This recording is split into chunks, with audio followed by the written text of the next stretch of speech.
il n'y a que l'arabe, il y a que normalement tu vas peut-être pas tu vas forcément carrément être spécialisé, parce que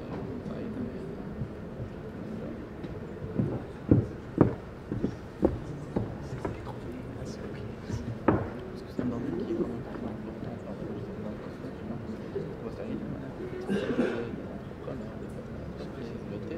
bien sûr, la production les rédactions et c'est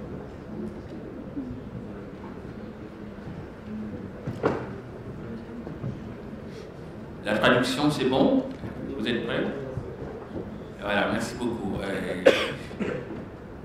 Bonjour et bon après-midi à vous tous. Prenez sur vous le temps de venir assister à notre panel de ce soir qui s'intitule Logique et infrastructure en Afrique, connecter le continent à travers les nouveaux corridors. C'est un sujet à la mode en Afrique aujourd'hui. On en connaissait pendant longtemps les humanitaires, les pouvoirs lutter contre la famine et la faim. Aujourd'hui, et de plus en plus, ces corridors ont une connotation derrière qui est l'infrastructure. Et il s'agit pour le continent de faire en sorte que, d'ici quelques années, en tout cas à l'horizon 2040, que l'Africain du Nord et celui du Sud, l'Africain de l'Est et celui de l'Ouest puissent se voir, se parler, apprendre à se connaître, mais également commercer, faire des affaires. Je ne voudrais pas traiter le sujet à la place des panélistes. Nous avons autour de ce plateau un certain nombre d'experts que vous apprendrez à connaître encore plus, à commencer par M. Éric Besson, ancien ministre de l'économie en France, ancien ministre de l'Industrie en France, et j'ai vu également du digital à l'intérieur, numérique, et également M. Alexandre Kateb, qui est à la tête de Compétences Finances. C'est quel pays d'ailleurs? C'est basé en France, exactement. Avec une couverture dans la région Afrique du Nord et Afrique subsaharienne, plus.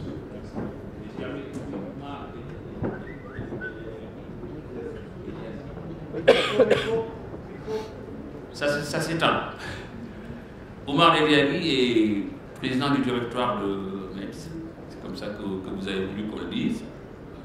Également le professeur Joseph Adelgan, qui est professeur à l'université de Venda, en Afrique du Sud, qui travaille dans le génie civil. Donc voilà un peu pour les panélistes que nous avons. Nous ne sommes pas nombreux pour le moment dans le public, j'espère que les autres viendront.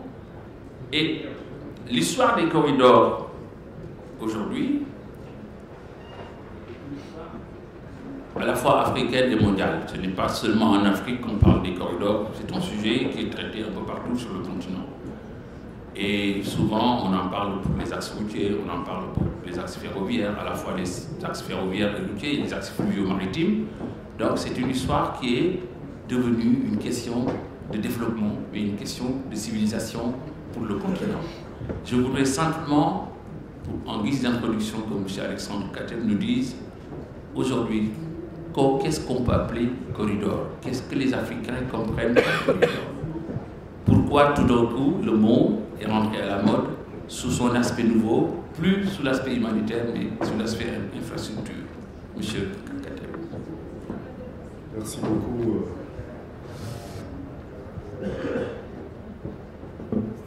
En fait, cette idée de corridor, on peut y mettre un peu tout ce qu'on veut, puisqu'il n'y a pas de définition très claire et très normée sur ce que c'est qu'un corridor économique notamment. Alors, on parle de différents types de corridors, il y a quand même des typologies qui ont été un peu élaborées. On peut partir de l'aspect le plus basique, c'est un corridor de transport monomodal, c'est-à-dire un corridor de transport routier, de transport ferroviaire, de transport fluvial, voire maritime, qui lie entre deux pays en général, bien qu'on puisse aussi parler de corridors à l'intérieur d'un même pays, quand ce pays a des dimensions importantes, que ce soit la Chine, le Brésil ou d'autres pays de ce type. Ensuite, il y a une montée en gamme, si j'ose dire, qui peut se faire avec le passage d'une logique de pur transport avec un seul mode de transport à une logique de transport multimodal. Donc on parle de corridors de transport multimodal. Si on y ajoute des facilités logistiques tout au long de ce parcours, dans ce cas des entrepôts, des plateformes de stockage, des ports secs, etc. Dans ce cas-là, on peut parler d'un corridor de transport et logistique, les dimensions logistiques étant fondamentales. Et puis, enfin, il y a le Graal qui est le corridor économique. Et là, c'est une notion beaucoup plus floue et ambitieuse à la fois, puisque, en fait, l'idée derrière, c'est de définir un développement spatial et économique intégré autour d'une infrastructure de transport majeure qui va constituer un peu la colonne vertébrale. Et autour de cette infrastructure de transport, dans ce cas-là, vont venir se greffer des activités diverses et variées qui vont profiter de cette infrastructure, des effets d'entraînement qui sont entraînés par la facilitation du commerce et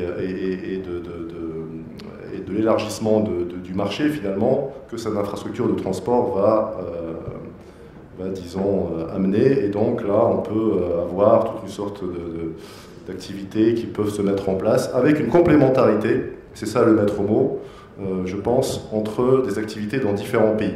C'est-à-dire que les pays ne répliquent pas forcément tous la même chose, les mêmes facilités de production, de distribution, mais qui est une certaine spécialisation le long de cet axe. Voilà un petit peu, je dirais, assez simplifié l'état actuel on va dire, des débats sur cette notion de corridor. Je vais juste vous relancer par rapport à la réponse que vous venez de donner. C'est les anciens corridors, les anciennes grandes routes qu'on avait en Afrique, souvent vont de la mine à la mer. Aujourd'hui, qu'est-ce qu'on cherche en réalité? Qu'est-ce qui change dans cette approche-là? La mine, le port, la mine, la mer, c'est pour l'exportation, c'est pour les besoins du pays qui va exploiter. Aujourd'hui, qu'est-ce qui change dans l'approche? Tout à fait. Alors, ces anciens corridors restent importants parce qu'ils permettent notamment de connecter des pays côtiers avec des pays qui sont enclavés.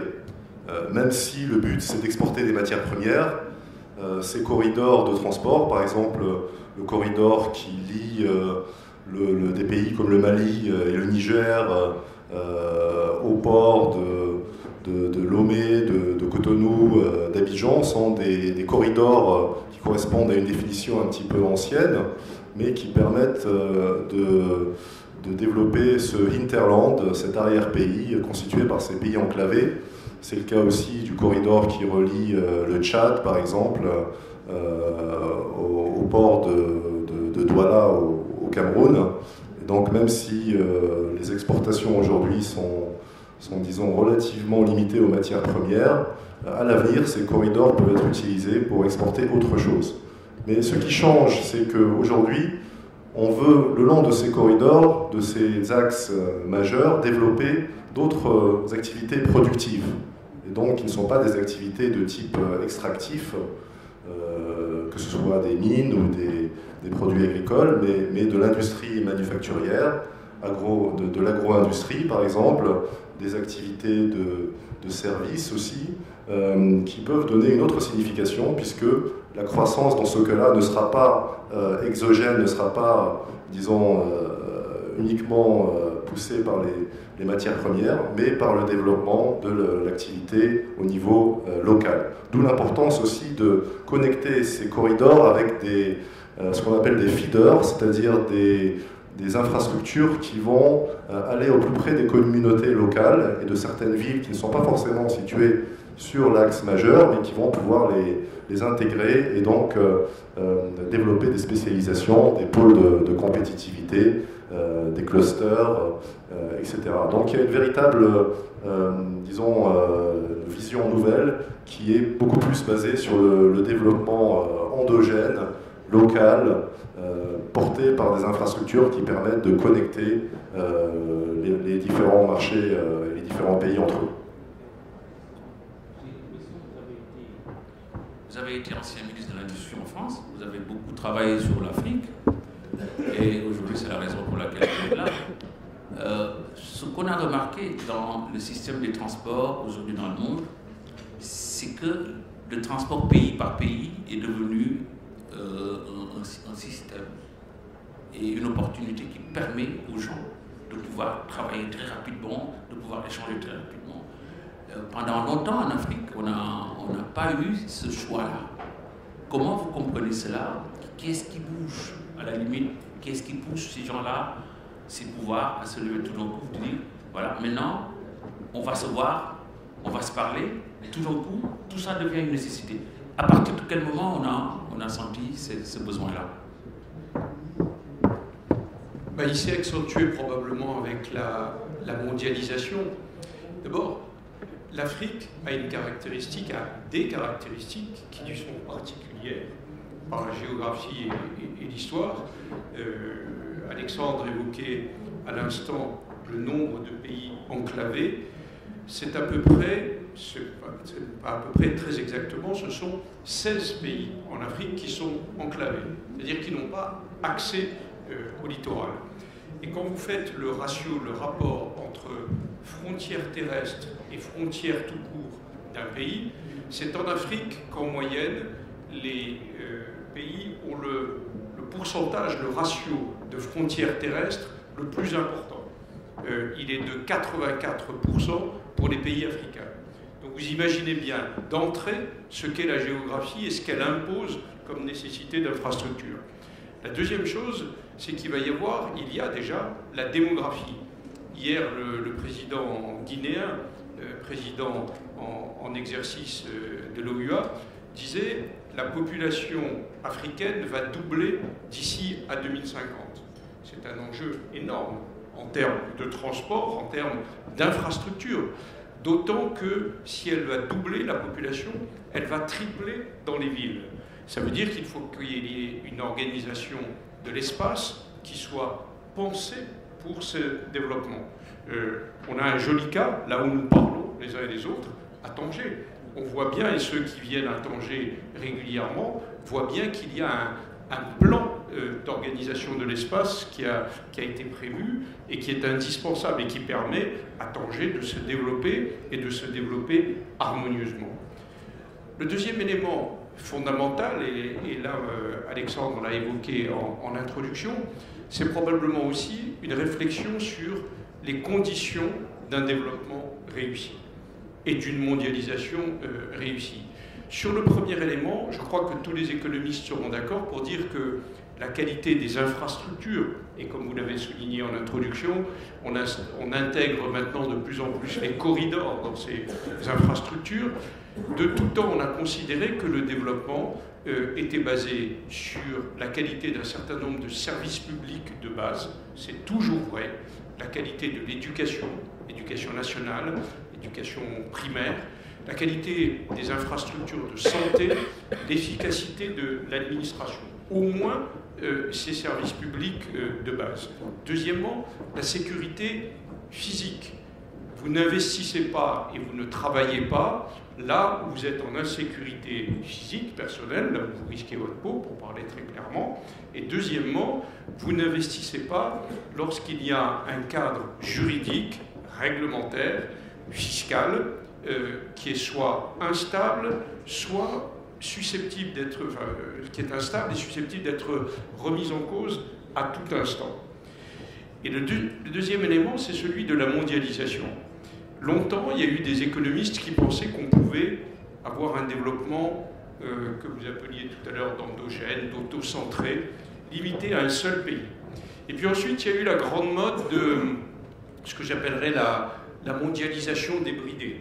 En entre guillemets, il suffisait de laisser faire, laisser passer, de baisser toutes les barrières, et avec ça, le développement viendrait. Et puis on s'est aperçu qu'il y avait probablement une qualité de développement qui était un développement harmonieux, mondialisé certes, mais sur une base régionale intégrée. Ce que nous, Européens, nous avons essayé de faire avec l'Union européenne, avec ses succès et ses limites aussi, que beaucoup d'autres organisations intra-régionales essaient de faire, ce qui manque, par exemple, dans la région. Un jour, on peut espérer que lorsque on en aura fini avec les problèmes politiques, Maroc, Algérie, Tunisie auraient un intérêt évident à être dans une forme d'intégration très forte. Et aujourd'hui, il y a une idée qui est à peu près reconnue, qui est que vous devez essayer de former au niveau régional des blocs harmonieux où vous êtes à la fois en compétition, mais sur des bases qui sont à peu près équivalentes. La compétition est un moteur du développement économique, mais à condition que vous ayez à peu près les mêmes outils pour cette compétition, et coopération, parce que tout le monde sait que le développement, c'est une boule de neige, c'est pas une donnée, c'est un processus qui s'auto-alimente. Dans ce cadre-là, les corridors jouent un rôle crucial, et deuxièmement, c'est particulièrement vrai en Afrique, pour les raisons qu'on indiquait. Prenons, et ça sera mon dernier mot pour ne pas être trop long, un exemple significatif. Dans ces corridors, beaucoup ont été annoncés, peu ont été effectivement réalisés. Mais dans l'actualité, j'ai vu que le Nigeria et le Maroc ont signé un protocole d'accord par lequel un grand gazoduc, qui devrait faire, si j'ai bien lu, 4500 ou 5000 km, devrait partir du bassin du Niger, remonter jusqu'au Maroc, et puis peut-être un jour traverser le détroit de Gibraltar, toucher l'Espagne, et par là donc servir la distribution du gaz en Europe. C'est un projet extrêmement important qui suit l'échec d'un projet précédent, Nigeria, qui devait remonter jusqu'en Algérie. Ce projet n'a jamais vu le jour. Aujourd'hui, on a un projet très important. Ce sont des milliards de dollars. Ce sont 12 pays qui peuvent être raccordés. Certains pourront introduire leur gaz. Par exemple, j'ai vu qu'il y a, dans un pays que vous connaissez bien, le Sénégal, ou la Mauritanie, il y a eu des découvertes très importantes de gaz. On peut imaginer que si ce gazoduc voit le jour, certains vont pouvoir donc introduire leur gaz, remonter jusqu'au Maroc et par là en Europe. Là, on a une infrastructure, un corridor réellement structurant. Peut-être que tout à l'heure, dans le reste la suite du débat, je pourrais vous donner quelques autres exemples d'infrastructures, soit réussies, soit indispensables pour le développement des pays africains. L'autre question est à Degan. Vous êtes dans la partie du continent où il y a un certain nombre de pays enclavés comme le Botswana, le Swaziland, et aujourd'hui l'Afrique du Sud n'est pas dans le même niveau, au même niveau de développement que ces pays-là. Quel est l'état des lieux par rapport à cette histoire des corridors au niveau de cette zone de l'Afrique du Sud, toute la région sud-africaine comprise? Quel est l'état des lieux aujourd'hui? Qu'est-ce qui se fait concrètement en matière de corridors dans la zone sud-africaine, entre les pays? Thank you very much. Generally in the South African region, the Program for Infrastructural Development in Africa, which is PIDA, that is anchored by NEPAD, are putting a program in place to connect the corridors together. As we are aware, NEPAD is an agency under the African Union, and in this region, a number of corridors have been identified, and this currently being implemented with the African Development Bank under the African Development Fund. And a number of these corridors is currently under preparation, project preparation and towards financing. But a couple of the financing deals had not been closed. So this is the current situation. And another major challenge in this region had to do with harmonization of policies, especially when you're talking of the transport corridors. For instance, the rail corridor, we have 3 different gauges, and this has been a major challenge in terms of harmonization of regulations, laws, and policies. But NEPAD is currently pushing forward the agenda. A number of corridors have been identified, and in the whole of Africa, about 51, and they've been zeroed down into specific projects, and a lot of progress has been made in this regard.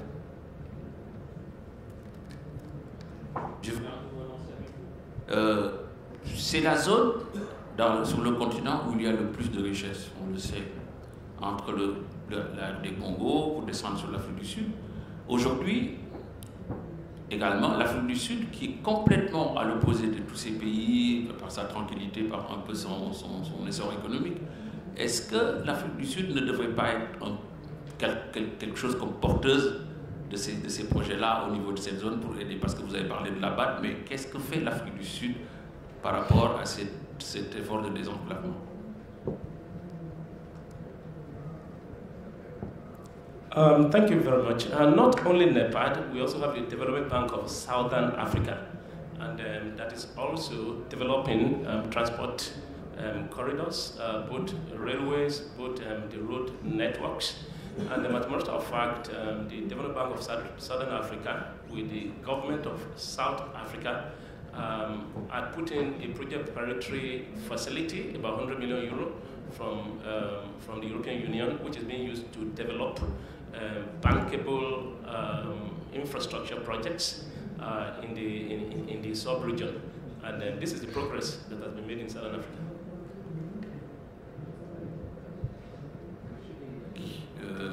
Tout à l'heure, vous me parliez des efforts du Maroc pour aller vers l'Afrique subsaharienne. Aujourd'hui, ce qu'il faut mobiliser, c'est de l'argent. Également, permettre au Maroc d'être plus fluide au niveau de la zone nord-africaine, mais également de descendre sur l'Afrique de l'Ouest et l'Afrique du Centre. Qu'est-ce qui se fait en matière de corridor au niveau du Maroc aujourd'hui? Quels sont les efforts? Qui soutient l'État? Quel type de partenariat vous voulez nouer pour aller vers ces pays-là? Merci. Si vous le permettez, peut-être dans un premier lieu, je pense que le Maroc a déjà mis en place un corridor, pas avec l'Afrique, mais avec l'Europe, dont il faut donner pourquoi aujourd'hui ce corridor qui a été pensé avec les partenaires européens a donné ses fruits au niveau local. Donc et je pense que pour répondre, limiter les enjeux à uniquement des enjeux financiers, je pense que c'est une vision qui est relativement étriquée. Donc l'idée aujourd'hui, je pense que le Maroc, grâce à des investissements très importants au niveau de l'infrastructure, a pu permettre le développement de ce corridor. Mais je vais dire qu'il faut revenir en arrière. En arrière, c'est d'abord la signature des accords du GATT en 1984 pour permettre le libre-échange, pour introduire le libre-échange. Ensuite, durant les années 2000, c'est le passage à un partenariat renforcé avec l'Union européenne, ce qui nous a permis aussi de nous mettre à niveau, au niveau du Maroc, à la fois en termes de réglementation, au niveau des conditions de travail, au niveau des éléments fondamentaux pour nos partenaires européens. Et également, l'idée, c'était d'avoir cette approche de co-développement avec nos partenaires européens. Donc, qu'est-ce qu'a fait le Maroc une fois que ces bases-là ont été mises en place? C'est un investissement massif en infrastructure. Et comme l'a dit Monsieur le Ministre, quand on voit Tanger s'est développé ou a connu un nouvel essor depuis la mise en place du port de Tanger. Le port de Tanger a été un élément de rupture dans le fonctionnement du commerce et de l'industrie et des échanges avec l'Union européenne. On a permis au Maroc d'avoir une infrastructure permettant de ne plus vendre que des fruits et légumes, entre guillemets de l'eau, mais de passer à de la vente de produits qui peuvent avoir une valeur ajoutée pour nos partenaires européens. Donc on le voit sur un certain nombre de secteurs, comme le secteur de l'automobile. Aujourd'hui, le développement de l'infrastructure nécessaire, que ce soit pas uniquement portuaire, mais également routière. Aujourd'hui, le Maroc a également énormément investi au niveau des autoroutes et dans l'infrastructure routière. Et aujourd'hui, il continue au niveau du ferroviaire pour offrir aux opérateurs économiques les différentes options qui leur permettent d'être le plus compétitifs. Et également, ça a permis de permettre un développement socio-économique. Parce qu'au Maroc, je pense qu'il ne faut pas oublier que le corridor ou l'investissement en infrastructure a un objectif final qui est la création de l'emploi et l'amélioration de la qualité de vie des citoyens marocains. Donc ça, c'est un élément fondamental. Donc prenons ça en perspective, et tout cela a été développé de Tanger jusqu'à Kenitra, Casablanca, jusqu'à... Et encore une fois, ce corridor, et comme l'a dit le premier intervenant, nous a l'objectif pas de mettre en place uniquement des circuits de commerce, mais de créer une véritable valeur ajoutée pour le Maroc. C'est clair que ça a demandé beaucoup d'efforts financiers, mais également institutionnels et réglementaires au Maroc. Il n'y a pas que l'aspect financier. Donc l'aspect financier, vous savez, quand les projets sont bien pensés et bien réfléchis, bien étudiés, le financement, après, on le trouve. On le trouve parce que ces projets-là donneront leurs résultats. La preuve en est, le port de Tanger-Met, où on a un investissement qui dépasse les 4 milliards d'euros et qui ont été réalisés en l'espace de moins de 4-5 ans. Donc, pour un pays comme le Maroc, c'est des enveloppes très importantes, mais qui ont pu être mobilisées parce que c'est des projets qui sont bien pensés, avec une logique globale, avec la finalité qui est le développement de l'industrie, et que ce soit l'automobile, l'agroalimentaire, etc.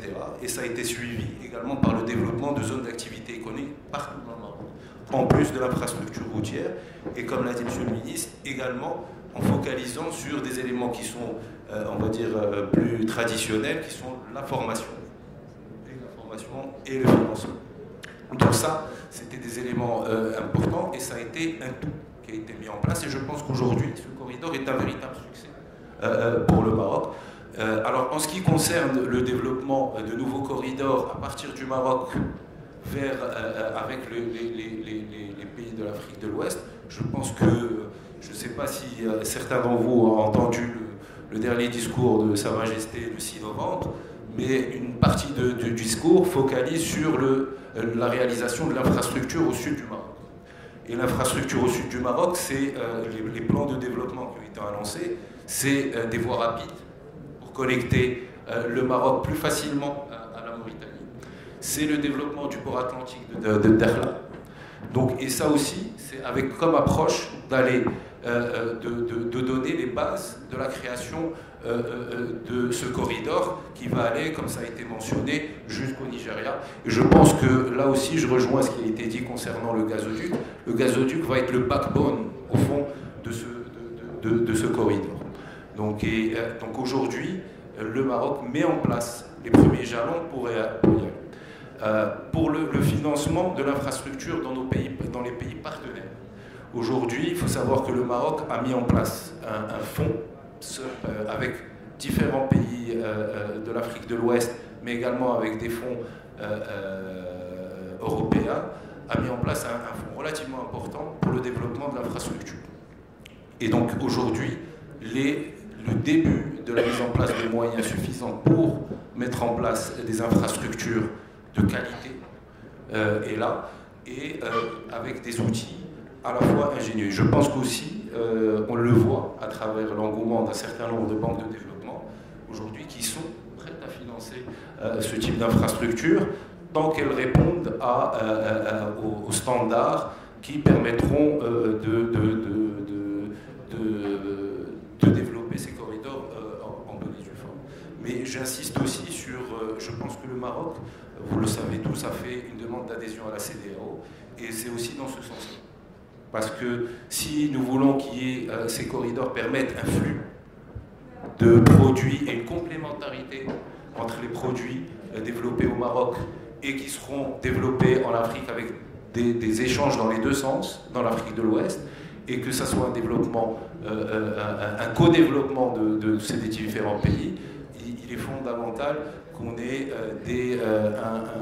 un cadre fiscal et douanier qui le permette, et également, à terme, une harmonisation aussi des pratiques et des procédures administratives, parce que c'est quelque chose de fondamental, parce que le corridor doit être un levier pour choisir les best practices qui se trouvent dans chacun de nos pays différents. Je crois qu'on a fait déjà un premier tour de table et sur la première question, les réponses me semblent assez nettes. La deuxième série de questions va porter sur le financement à terme de ces grosses infrastructures. Aujourd'hui, à l'horizon 2040, on parle d'investissement de 2 milliards d'euros pour faire 54 000 km de corridors. Est-ce que, Alexandre Kateb, est-ce que c'est un projet réalisable dans le contexte africain d'aujourd'hui? Comment on va faire pour financer tout ça? Alors, si on parle de 20 milliards, ces chiffres qui semblent importants comme ça dans l'absolu, en fait, sont très faibles, hein, en réalité, par rapport aux besoins auxquels le continent africain devra faire face, auxquels il doit faire face aujourd'hui, déjà, compte tenu de sa population actuelle, et auxquels il devra faire face dans 20, 30, 40 ans, sachant que les infrastructures, c'est un sujet de long terme par excellence. Et donc ça suppose une stratégie à long terme, une prospective, une visualisation de ce que sera le continent africain dans 30 ou 40 ans, et la mise en place de stratégies de développement, notamment dans le domaine des infrastructures, avec une composante financière. Mais je crois que ce n'est pas forcément la composante la plus complexe.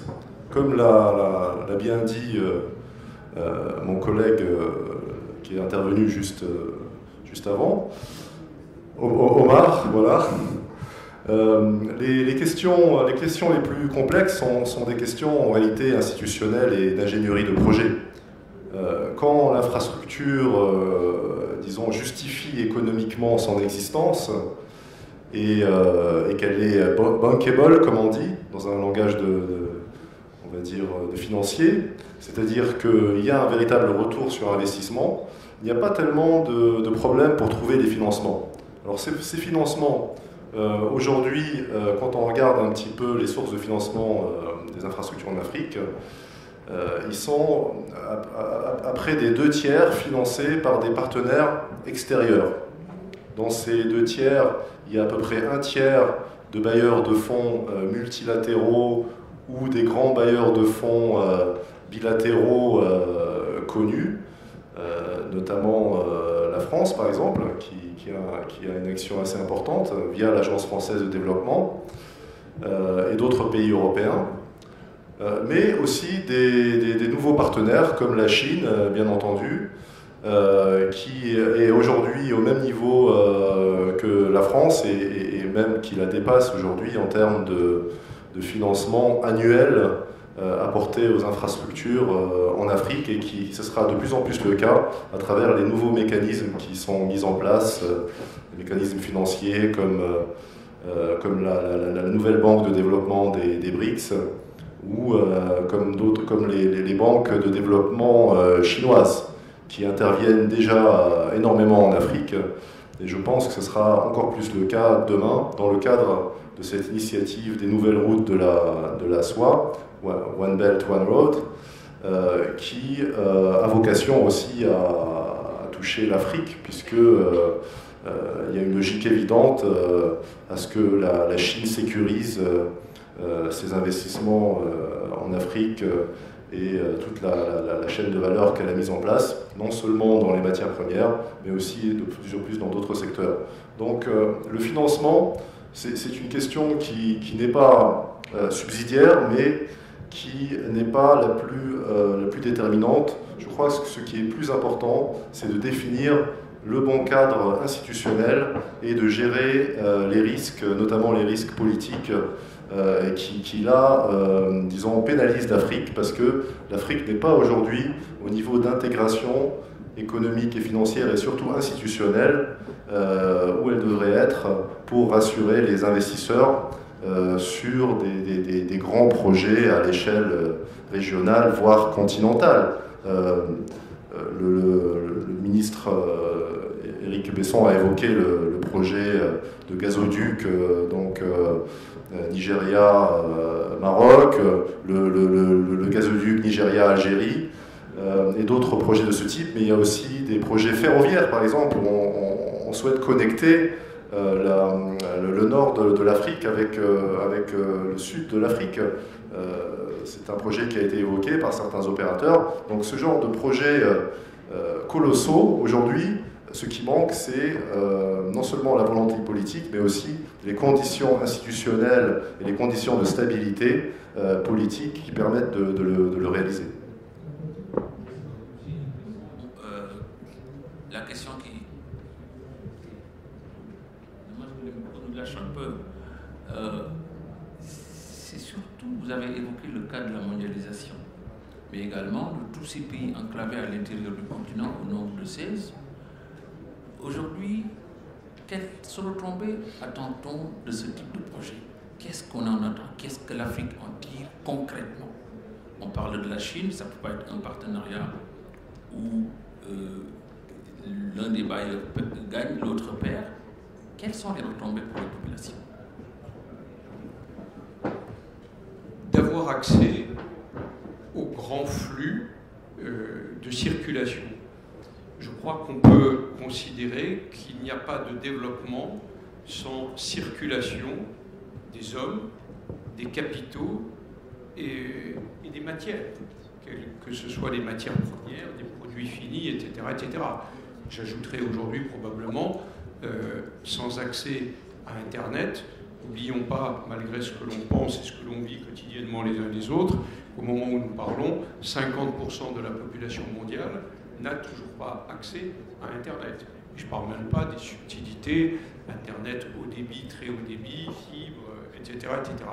Donc, le premier objectif, c'est d'abord d'être connecté aux grands flux, aux grandes circulations qui peuvent porter le développement économique. Deuxièmement, ce que je disais tout à l'heure, trouver une forme de complémentarité, compétition, complémentarité interrégionale ou intra-régionale selon les cas. C'est fondamental pour le développement. Mais en revanche, je veux revenir d'un mot et dire à quel point je souscris à ce qu'a dit Alexandre précédemment. Lorsqu'on pense infrastructure et corridor, tout le monde pense d'abord, c'est normal, tout le monde cite d'abord l'immensité des besoins financiers, avec des chiffres qui circulent selon un certain nombre d'économistes. Ils vous diront que les besoins d'infrastructure en Afrique, ce serait de l'ordre de 100 milliards de dollars nécessaires par an. Alors si on les prend tels quels, ça paraît être des chiffres très impressionnants. Et en fait, ça ne l'est pas tant, parce que les ressources potentiellement mobilisables sont immenses auprès des investisseurs institutionnels, auprès des banques, auprès de bailleurs multilatéraux, etc., etc. Et donc la question clé, c'est vraiment, est-ce que ces investissements sont utiles? Est-ce qu'ils sont bien pensés? Et là, il y a parfois des efforts à faire, parce qu'on a connu, après la Seconde Guerre mondiale et dans les années 80, ce que les Africains appelaient des éléphants blancs. Vous savez, ces grands projets qui finalement ne servent à rien, n'apportent rien. Et le deuxième élément qui a été cité aussi précédemment est très très important. La sécurité physique, institutionnelle et juridique du projet. Là aussi, je reprends ce projet qui touche beaucoup le Maroc. Nigeria, Maroc. En fait, c'est bien fait quand on estime qu'on est trop long, on coupe, c'est ça la méthode. Quand on peut trouver, je crois, sans difficulté, des financements pour l'investissement tant il est vrai que le gaz reste et restera, même avec le développement des énergies renouvelables, l'énergie complémentaire indispensable à ces énergies renouvelables. Mais la question que va se poser tout investisseur avant de mettre de l'argent sur la table, avant de financer ce gazoduc, c'est de dire, est-ce que le delta du Niger, qui est le point d'origine, est une zone stabilisée? La réponse aujourd'hui, au moment où on se parle, c'est non, clairement non. Deuxièmement, est-ce que si le Sénégal, la Mauritanie, d'autres peut-être introduisent leur gaz dans ce gazoduc, est-ce que je suis à peu près certain qu'il ne va pas y avoir quelque part entre le Nigeria et le Maroc, pour se limiter à la première étape, et puis ensuite on verra la seconde, la liaison avec l'Europe, est-ce qu'il ne va pas y avoir des groupes armés qui risquent à tout moment de fomenter des attentats? Ce sont ces questions-là que vont se poser les bailleurs, les investisseurs, etc. Sinon, l'utilité d'un gazoduc intra-africain et de liaison Afrique-Europe au regard de ce qu'est la consommation mondiale de gaz, c'est une évidence absolue. Alors, après, quand vous dites qu'est-ce que ça va apporter, vous posez une question qui est totalement légitime. Il ne faut pas considérer que l'infrastructure, le corridor, c'est un investissement qui est bon en soi. Il faut en peser le pour et le contre, le business model, entre guillemets, les retombées attendues, c'est une évidence. Mais il peut y avoir des actions à moindre coût et à très grande efficacité. Quand Dubaï décide de devenir à la fois un pôle financier mondial et un hub international aéroportuaire, finalement, ils ouvrent une voie au développement que seule la matière première pétrolière n'avait pas ouvert.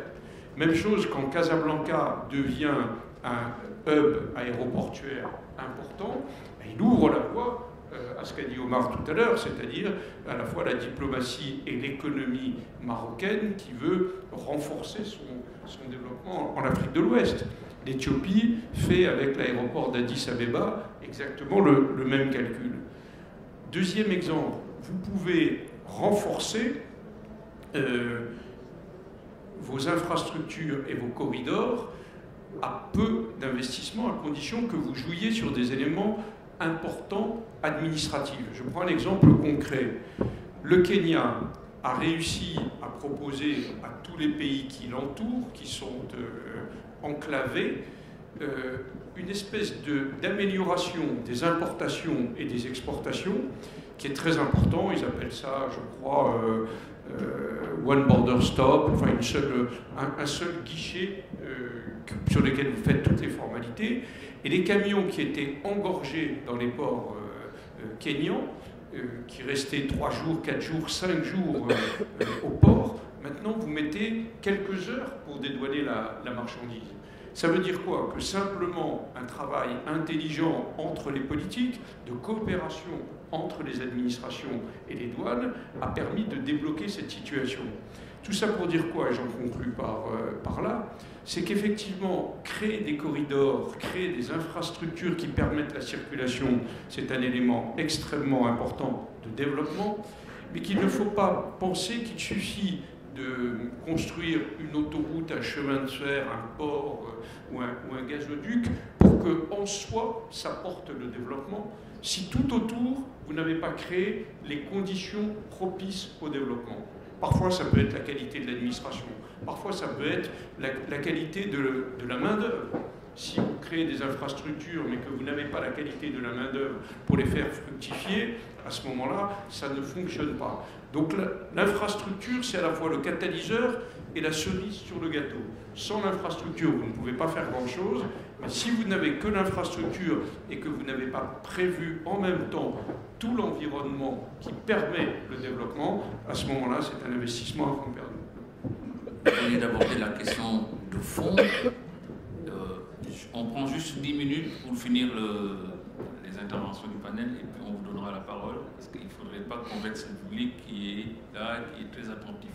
Professeur Adelgan, et aujourd'hui le problème qui se pose en Afrique, c'est d'abord celui de la sécurité. Le partage de telles infrastructures demande l'investissement de chacun. Ce n'est pas seulement l'investissement des banques, ce n'est pas seulement l'investissement de partenaires publics ou privés, c'est aussi l'investissement des hommes. Je veux parler des décideurs. Avant d'aborder les défis, qu'est-ce qui va être important dans le cadre de la maintenance pour sauver ce qu'on a déjà fait? Parce qu'il y a des points morts, il y a des corridors qu'on n'a pas achevés, il y en a qui ont commencé, qui ne verront pas le jour. Qu'est-ce qu'il faut faire pour qu'on évite ces errements? Parce qu'on est un peu dans un système de management moderne où l'Afrique a envie de montrer autre chose. Je corrige juste par rapport au coût. C'est vrai que j'avais dit 2 milliards, c'est 20 milliards pour 2040. C'est bien de m'avoir corrigé. Vous avez la parole. Thank you very much. We've talked about the cost of financing infrastructures. As the former speaker have mentioned, that the African Development Bank and International Finance Corporation have estimated that the cost of financing the transport corridors in Africa will run to about $54 billion US. It's extremely difficult for the government of individual countries in Africa to mobilize these resources. I think that we should begin to have innovative financing mechanisms in the financing of these transport corridors. For instance, I believe that the government funding, public sector funding should be used to mobilize, to catalyze private sector financing in terms of public-private partnerships. For instance, the African Development Bank had developed a special purpose vehicle for some of these transport corridors where this special purpose vehicle, under the African 50 Fund, can actually be used to mobilize some debts or subordinated debts.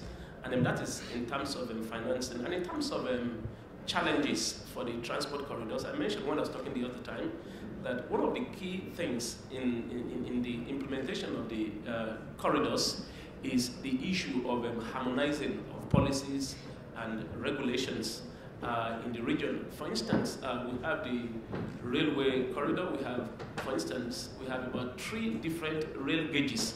And if you go to adopt a regional approach in the finance, in the implementation of this transport corridor, there's a need to implement and to harmonize some of these policies. For instance, we have several international rivers that cross several countries. And if you're talking about security issues and the need to be able to adopt a regional approach, so harmonization of policies, regulations, and laws is very important. Because if you have 3 different rail gauges, if you have a different axle load, you have different issues with road signs and all that. If these policies are not harmonized, even if you develop bankable projects, even if you have project preparation that is sound, even if you are able to catalyze public-private partnership financing, it is very important to have a harmonized policies across the sub-region in different countries that can actually enhance the development of these projects.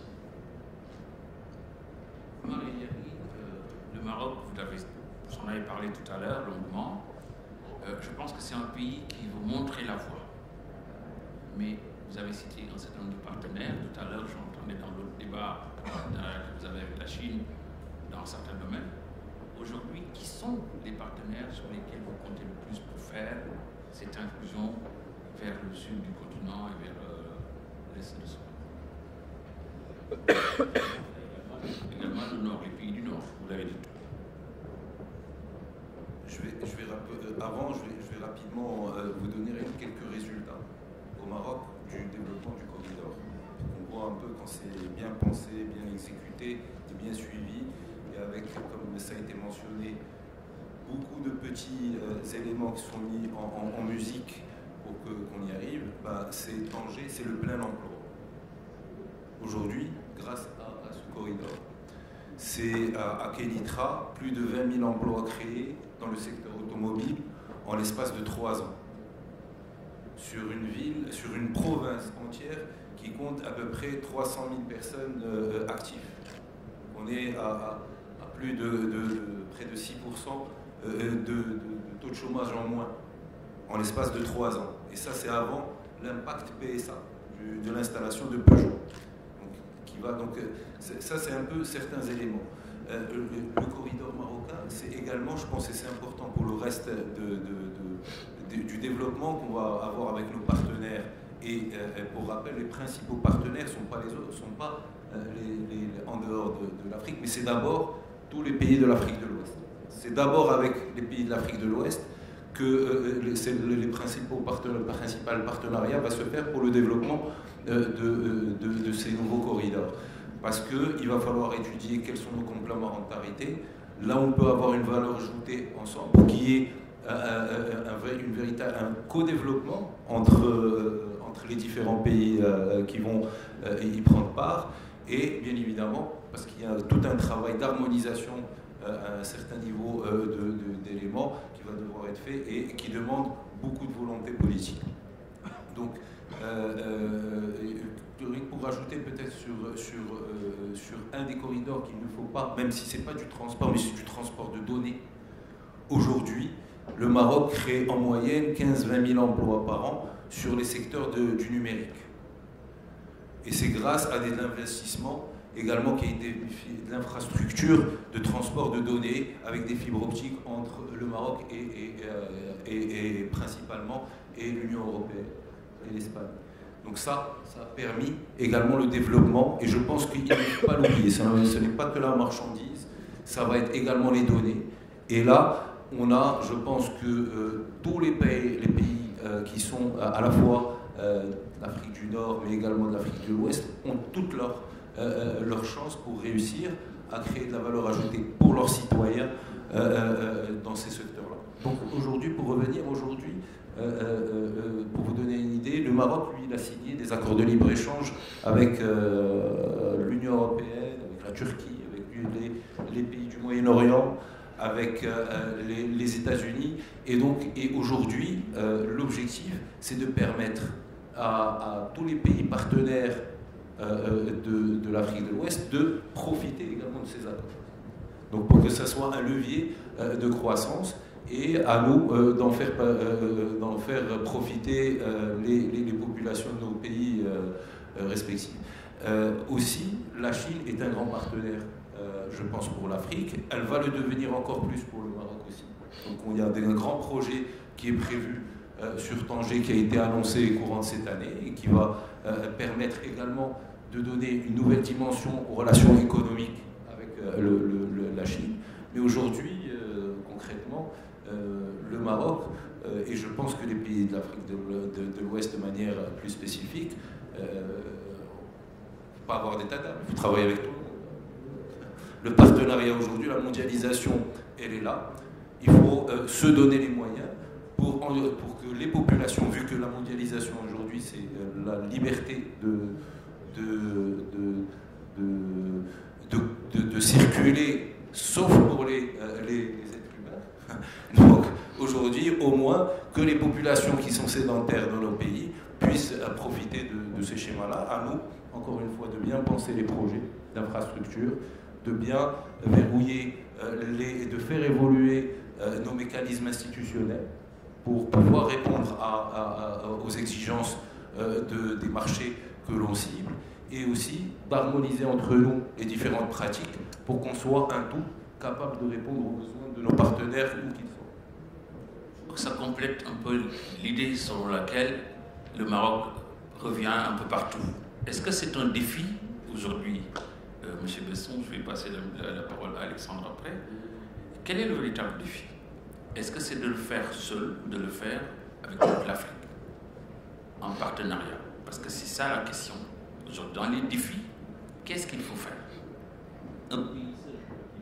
Aller défier le continent et ses immenses massifs, tout le relief compliqué, les surfaces d'eau à traverser.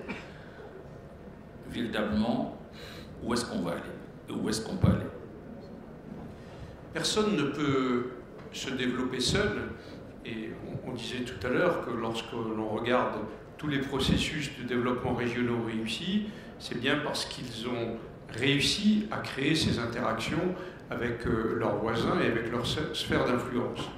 En revanche, il n'y a pas de développement de région possible sans leaders régionaux.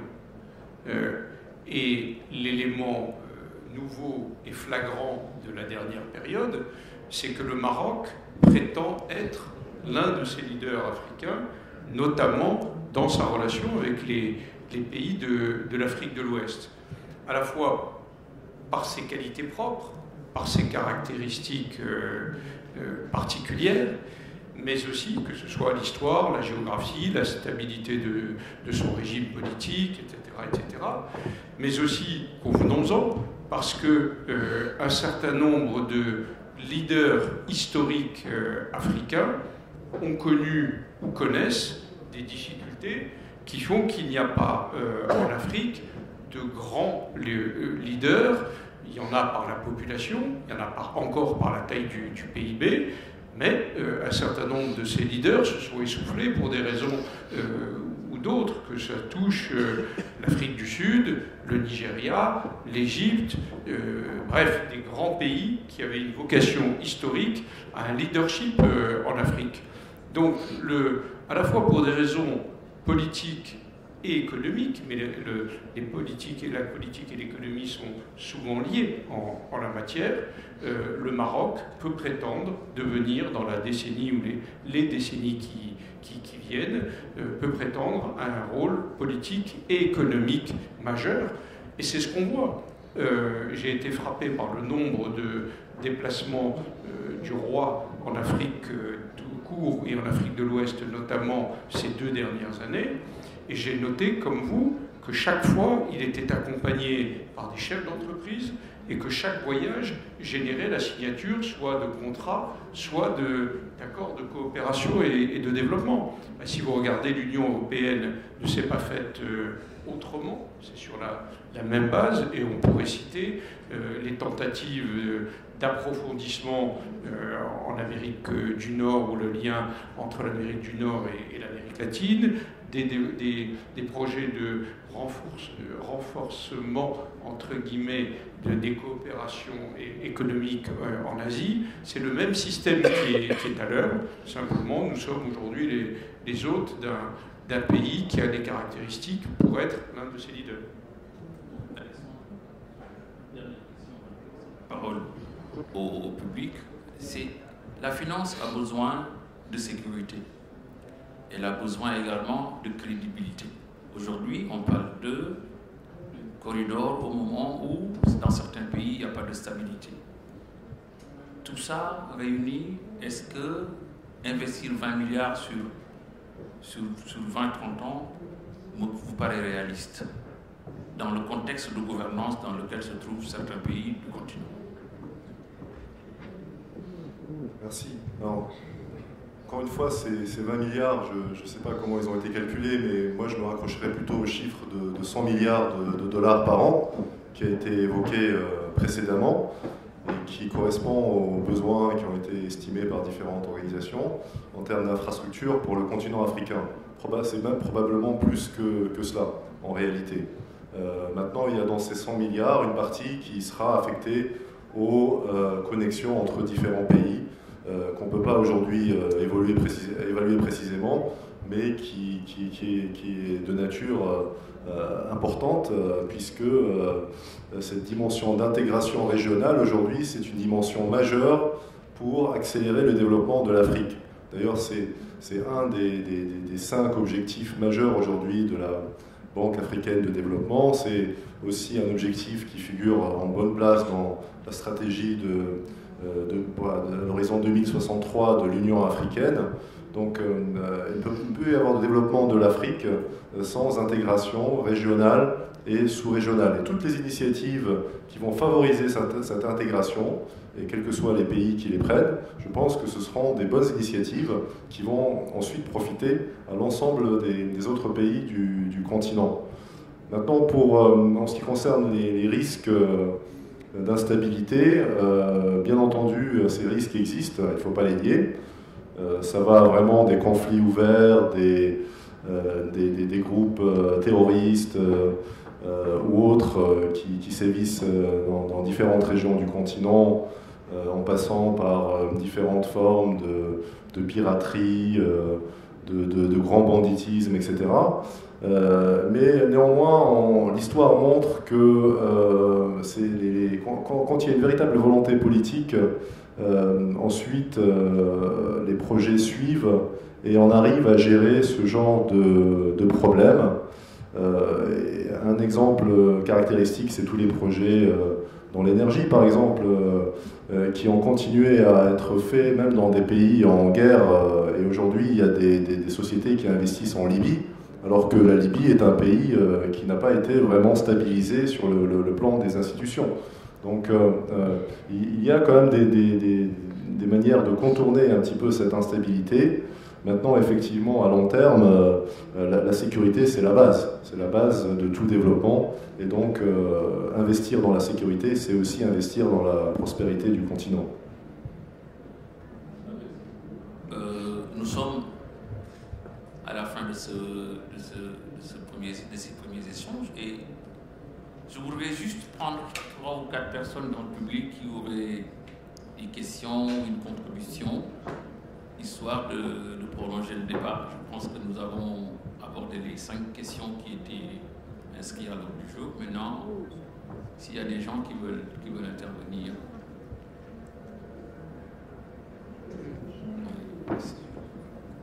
C'est monsieur? Oui, vous vous présentez et posez votre question. Merci beaucoup. Oui, bonjour, Adbib Abdelatif, président de la Confédération des associations de Sanhaja du Rif. Évidemment, nous sommes en Afrique, nous sommes des Africains, etc. Notre vision, étant donné qu'on travaille sur le terrain, dans les bassins et les sous-bassins versant avec les populations, donc on connaît la réalité de l'Afrique. Donc, pour que l'Afrique progresse et aille en avant, il doit compter tout d'abord sur ses propres moyens d'abord. Il doit tout d'abord former ses populations. Tant que les populations ne sont pas formées pour pouvoir gérer leurs ressources, il n'y aura jamais de développement intégré et durable. Donc, il faut former l'homme. C'est l'homme qui est la clé de la réussite. Tant que les peuples africains sont à l'écart et ne participent pas directement dans le développement de leur pays, on ne verra jamais de développement. Donc il faut créer une stabilité socio-économique. Et là, je transmets le message aux pays qui ont exploité l'Afrique pendant des siècles et qui maintenant ne font rien pour aider ces populations à rester sur leur territoire. Ils doivent les accompagner, les aider à se développer, à les former pour qu'ils puissent rester juste parce que l'Afrique elle est très riche, mais ces multinationales internationales, c'est eux qui bénéficient de toute cette richesse et c'est eux qui se gavent, je le dirais franchement. Donc il n'y aura jamais de développement réel tant qu'on ne s'occupe pas de l'homme. Alors les corridors, l'histoire nous a appris une chose. Au Moyen-Âge, par exemple, parlons du Maroc. Pendant un empire des Almoravides qui s'étendait depuis la rivière du Sénégal, il y avait les caravanes du désert. Il n'y avait ni avion, ni bateau, ni rien du tout, mais il y avait vraiment un commerce extraordinaire qui bougeait partout, vers l'est, l'ouest, le nord, etc. Il y avait une richesse dans tous les domaines. Et maintenant qu'il y a les avions, il y a les infrastructures, il y a tous les moyens, l'Internet, etc., etc., alors pourquoi on ne fait rien pour ces populations? L'Afrique, il a les moyens, c'est un continent riche, et les Africains peuvent vraiment apporter. L'Afrique, il est riche. Mais tous les multinationales arrivent, exploitent en silence, mais ne s'occupent pas de l'homme. La clé de la réussite de l'Afrique, c'est l'homme. Et les Africains doivent savoir qu'ils ne peuvent attendre rien des autres. Ils doivent compter sur leurs moyens de bord et s'unir, tout d'abord.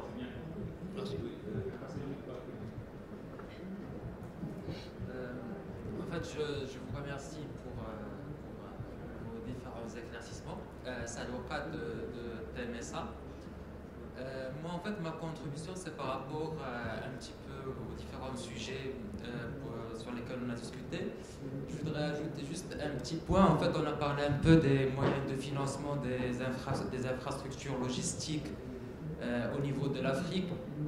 En fait, et puis on a parlé un peu des partenariats publics-privés qui est un vecteur très intéressant pour financer ces infrastructures. Cependant, ces partenariats sont des contrats en fait sur des durées très longues de 30, 50 ans, etc. Et en fait, puis pour la mise en œuvre de ces contrats, je pense qu'il est très intéressant pour les acteurs de ces projets-là de bien verrouiller en fait tous les aspects financiers, juridiques liés à ces contrats-là pour ne pas en fait que ces contrats en fait au lieu d'apporter on va dire des bénéfices au pays, plutôt soit un fardeau dans 10 ans ou 15 ans plus tard en donnant des monopoles, etc. à des compagnies et puis qui vont avoir, je veux dire, un impact important sur les coûts logistiques par la suite. Puis je voudrais ajouter aussi par rapport en fait au corridor.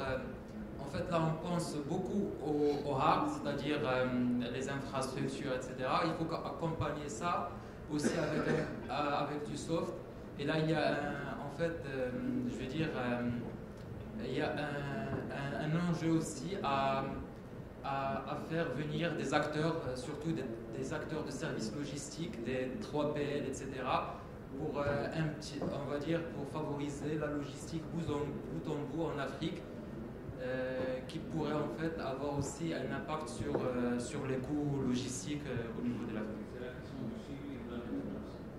Dernière question de la dame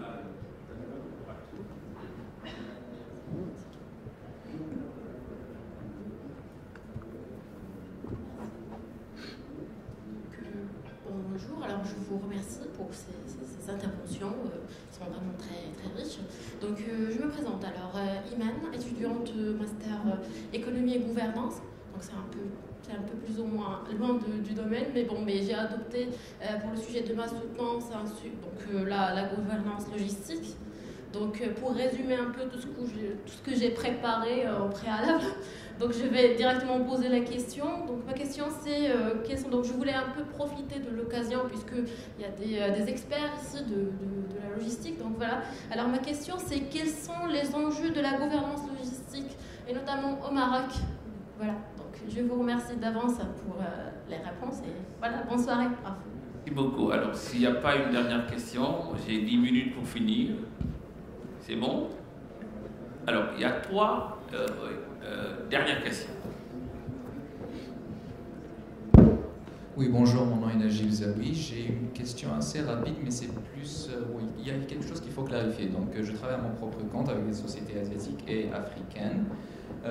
Lorsqu'il s'agit de l'Afrique, la première chose qu'on rencontre, c'est dans le secteur minier. La première chose qu'on rencontre, c'est que, ça a déjà été dit par monsieur, c'est qu'il y a des grosses compagnies qui sont souvent suisses, australiennes, anglaises, canadiennes, etc., qui exploitent, mais vraiment exploitent, les ressources premières africaines. Il y a un manque de transfert de savoir de la part de ces compagnies, ça veut dire en effet que les travailleurs ne sont pas formés, c'est qu'il y a vraiment une différence à ce sujet-là. Et je voudrais aussi, je pense que plusieurs personnes le savent, ceux qui ne savent pas ça, c'est qu'il y a des espèces d'actions qui travaillent, mais vraiment comme des cartels, surtout dans ce domaine-là. C'est très contrôlé, les contrats circulent que entre certaines personnes. C'est vraiment difficile. Donc, qu'est-ce qu'on peut faire en tant qu'Africain, en tant que citoyen du XXIe siècle, pour combattre déjà ce manque de transparence et ces actions qui ne bénéficient personne, qui ne bénéficient qu'un petit groupe d'investisseurs, souvent étrangers. Merci. Merci beaucoup. Alors, la première question, c'est sur l'humain, l'homme. La deuxième, c'est sur les questions de financement, le retour de financement. La troisième, c'est sur la gouvernance logistique. Et les retombées, c'est la dernière question. Alors, je vais finir par le Maroc, parce que c'est comme le Maroc qui nous reçoit. Je finirai par le Maroc. Professeur, la gouvernance logistique, aujourd'hui, il y a une question sur ça, et puis l'homme au centre. Je vais reposer la même question à Elle Besson. L'autre question sur les partenariats et pour Alexandre. Professeur. Yeah, on the issue of logistics, in Africa we discovered that the level of intra-African trade is very low, and maybe about 15%. And African contribution to the global trade is maybe 2%. So in terms of infrastructure and logistics and the transport corridor development, and then the key advantage is that it's going to facilitate inter-African trade, and it's also going to facilitate regional integration, which will also help the regional economic communities to achieve the goal of regional integration and bring poverty down in Africa. Merci beaucoup. Alors, M. Besson, quelqu'un a centré son analyse sur nos capacités à manager aujourd'hui ce genre de projet, l'être humain, l'homme au centre de tout ça. Comment vous avez réfléchi par rapport à cette question-là? Moi, je suis tout à fait d'accord. Je l'ai dit tout à l'heure en introduction. À la base de tout processus de développement, il y a l'éducation. L'éducation primaire, l'éducation secondaire, et puis ensuite l'éducation, je dirais, professionnelle, de formation de la main-d'œuvre. Vous citiez tout à l'heure l'exemple, Omar citait l'exemple de Tanger. Je ne savais pas que Tanger était potentiellement au plein emploi, c'est une réussite exceptionnelle. Mais ça veut dire aussi que Tanger est capable d'attirer des personnes qui ont été formées pour pouvoir répondre aux besoins des entreprises qui s'y sont implantées, qui peuvent être de l'ouvrier spécialisé au cadre dirigeant. Vous avez tous les types de formules. Donc si c'est de dire que le principe de base, c'est l'éducation primaire, on est d'accord. Vous trouverez même un certain nombre d'économistes et de sociologues qui vous expliqueront que vous pouvez regarder le potentiel de développement d'un pays par la capacité des maires, parce que ce sont les maires et pas les élus locaux, hein, les maires ME accent grave, RES, qui portent l'essentiel du développement. Et que donc former les maires, c'est en général assurer une partie du développement. Donc je ne peux qu'y souscrire. Pour ce qui concerne les multinationales, puisque deux fois la question sous deux angles différents a été abordée. Une multinationale ou un grand groupe, ce n'est ni le diable ni le bon Dieu en soi. D'abord, on ne peut pas dire une multinationale en tant que telle. Il existe une segmentation, une typologie des multinationales dans leur comportement qui est très variable. Et deuxièmement, c'est un rapport de force aussi qui doit être posé avec elles. Ça dépend du cahier des charges que le pays est capable de créer. Ça dépend de l'encadrement qui a été fait au départ dans le contrat. Vous avez beaucoup de ce qu'on appelle d'offset maintenant dans les contrats internationaux, y compris en transfert de technologie, y compris en formation sur place de locaux, etc., qui peuvent être extrêmement bénéfiques au bénéfice des locaux. Je crois d'ailleurs que c'est ce que demande le Maroc pour pas mal de ses implantations industrielles. On pourrait prendre d'autres exemples. Quand Airbus gagne un grand contrat à l'étranger, il y a une petite partie de ce contrat qui revient aux pays européens, et notamment les deux principaux que sont l'Allemagne et la France, parce qu'on peut dire que 50 à 60% à minima, et je pense même que mon chiffre est inférieur à la réalité de la valeur ajoutée, est contractuellement investi sur place, tiré sur place. Donc je crois que ça dépend des situations et des capacités des pays, effectivement, à négocier avec ces multinationales. Mais quand même, à certains moments, dans certaines circonstances, le fait qu'un certain nombre de grands groupes investissent à un endroit donné, la free zone de Tanger se développe aussi parce qu'un certain nombre de filiales de ces grands groupes se disent finalement, quand je regarde le paysage africain, Tanger réunit un certain nombre d'éléments et des critères qui vont me permettre d'investir dans de bonnes conditions, et ensuite c'est un processus qui s'auto-entretient.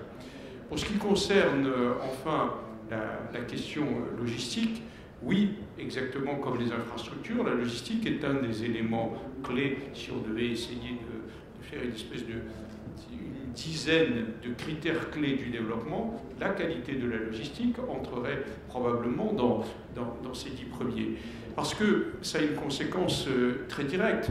Un pays africain enclavé va voir son conteneur allant vers le littoral coûter 2 à 3 fois plus cher aujourd'hui que par exemple une zone enclavée de Chine allant vers... On comprend d'entrée que les conditions de compétition économique et d'attractivité des investissements pour ces pays sont totalement biaisés par ces problèmes de logistique. Et puis ça ne touche pas que le coût, ça touche aussi la qualité des produits. Si vous êtes par exemple dans l'agroalimentaire, dans le médicament, dans les denrées périssables, etc., vous allez vouloir non seulement importer dans des conditions ou acheter dans des conditions économiquement rentables, bien sûr, mais vous allez aussi veiller à ce qu'il n'y ait pas, par exemple, de rupture de la chaîne de froid. S'il y a une rupture de la chaîne de froid, vous allez créer des problèmes alimentaires et de santé publique absolus. Vous allez veiller à ce que la qualité du produit reste la bonne. Donc tout ça, c'est de la qualité logistique, et c'est pour ça, là aussi, que Tangemed, pour ce qui concerne le Maroc, d'autres ports ou d'autres pays africains, peuvent jouer un rôle fondamental.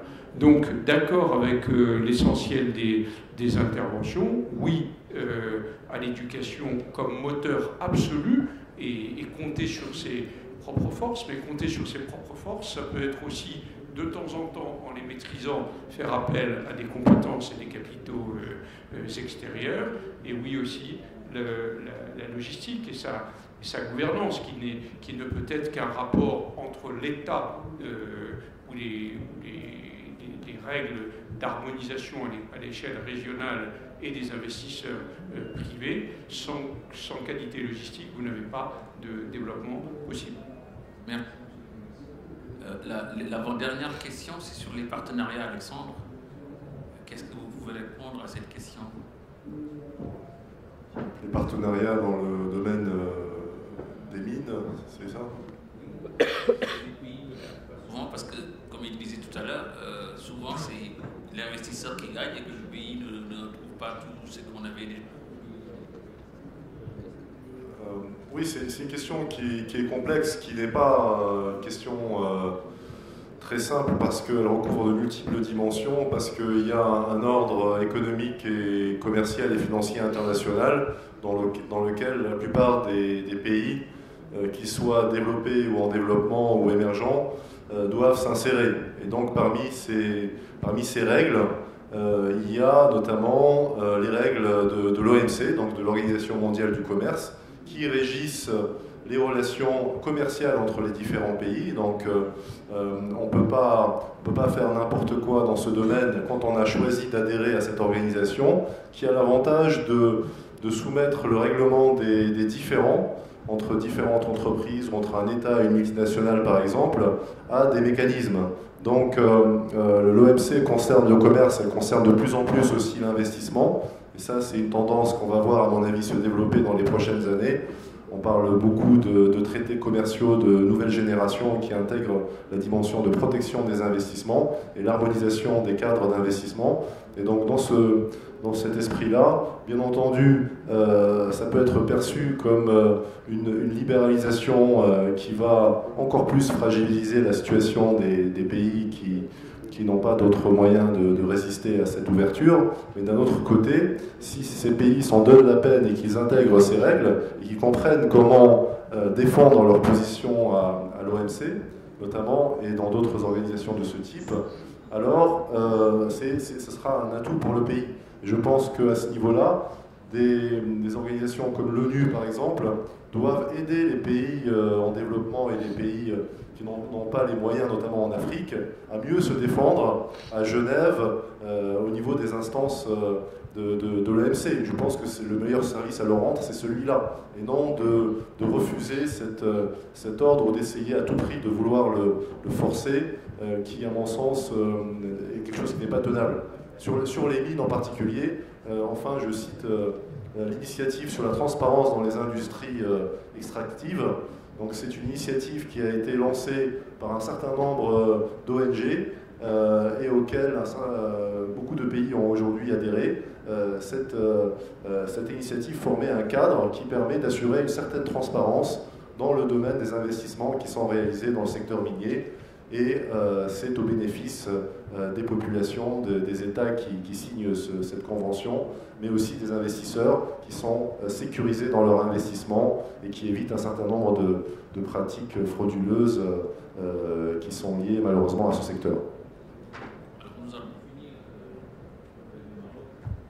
qui nous reçoit, et la dernière question, je crois, a été posée par un Marocain et qui s'inquiète un peu des retombées de tout ça.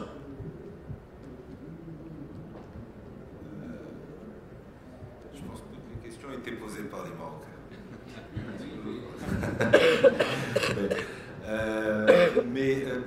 C'est difficile de conclure, mais je vais rapidement peut-être toucher un peu à toutes les questions qui ont été posées, mais très rapidement. Concernant, moi je ne connais pas la situation dans tous les pays africains, mais je connais bien ce qui est en train d'être fait au Maroc pour rendre les éléments d'investissement pour les multinationales, les opérateurs étrangers de manière générale et même locaux, plus simples. D'abord, c'est la transparence des règles. Il faut des règles claires. Aujourd'hui, je donne l'exemple, le Maroc a une charte d'investissement qui est sur Internet, tout le monde la connaît. Il y a des mécanismes de subvention qui sont connus. Il y a des avantages qui sont connus par tout le monde. Il y a d'autres éléments qui sont en train d'être faits par l'État marocain qui sont très importants aussi par rapport à ces aspects-là et pour rassurer aussi les multinationales qui sont des partenaires de développement aujourd'hui pour le Maroc. C'est la mise en place d'une justice, d'un système judiciaire qui leur permette d'avoir de prendre des risques calculés, qui ne soient pas qui ne portent pas des risques plus importants que le risque intrinsèque à leur business. Donc ça, c'est fondamental. Il y a un grand travail qui est fait sur la stabilisation du système politique au Maroc depuis des années. Donc tout ça, moi je parle du Maroc.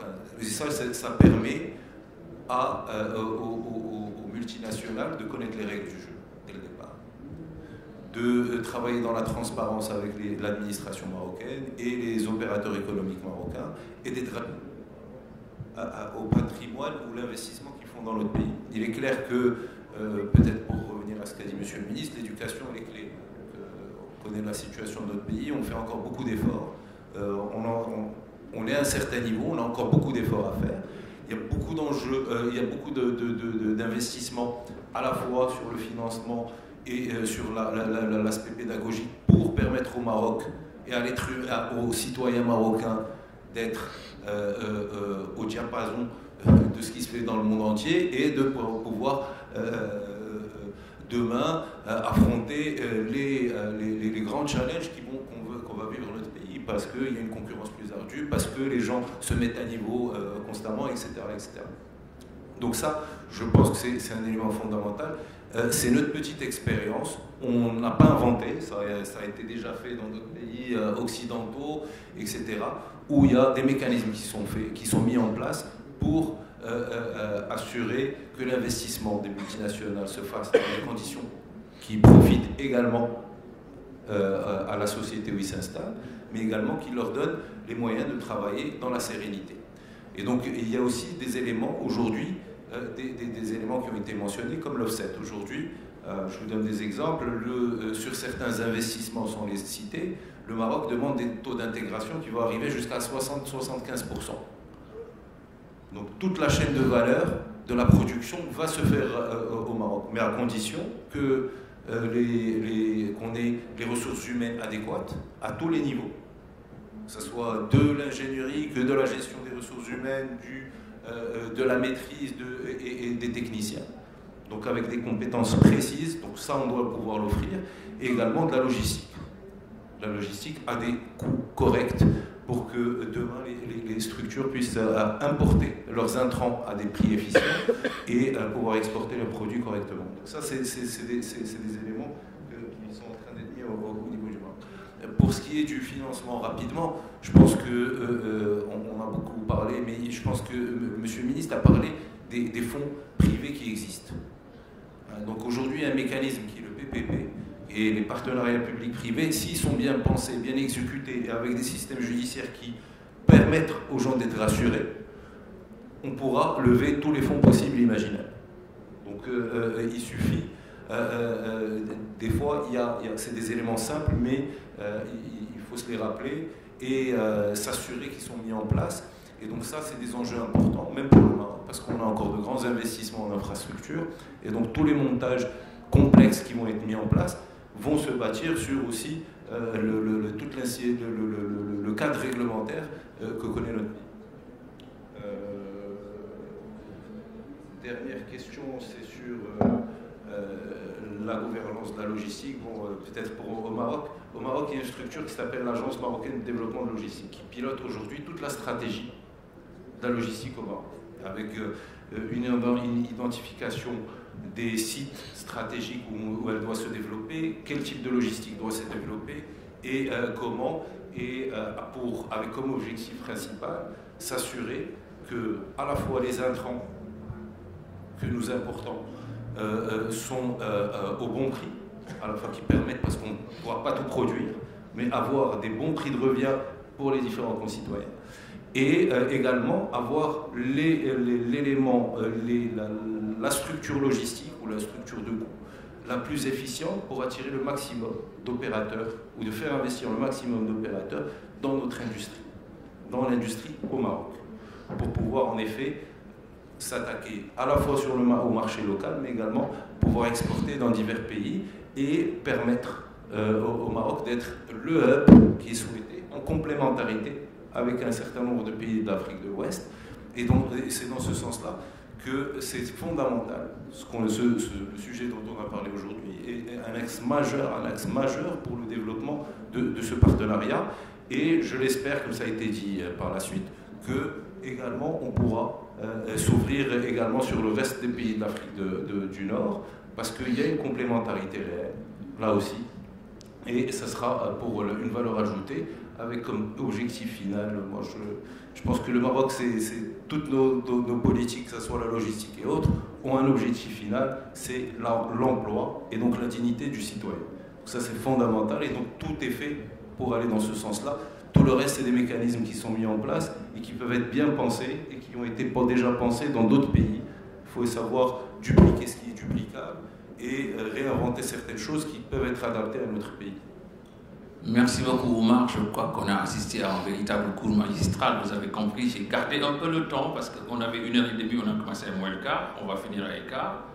Et je voudrais qu'on les applaudisse pour vraiment la pertinence et tout le contenu agréable et très utile des idées qui ont été dégagées. Je vous remercie de votre attention en espérant vous revoir bientôt. Merci beaucoup.